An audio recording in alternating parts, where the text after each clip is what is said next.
Sa kanila yung nandun sa nandun sa kanila. Malapit ka kay Kuya Balot. Buti nga ngayon ganyan. Tabuon baga. Tayo ay nakupo. Ganyan yan, di ba? Ganyan pa nag-harvest. Ang galing baga. Matalsikan ng mga ano. Mga nagkasama yan. Tawag na yung mga nakabiti na tao. Yan ang gawin sa sako.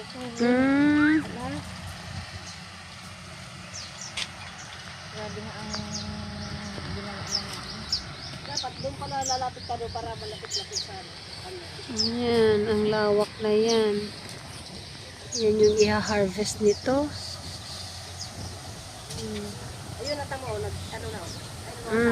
Yep po. Nag-aalala. Pagkadasi kasi, tiya. Sinadasik yung sako. Diretso palo na. Tapos bababa na lang po. Tapos yan nasa baba na, parang nagkaabang. Ang galing baga.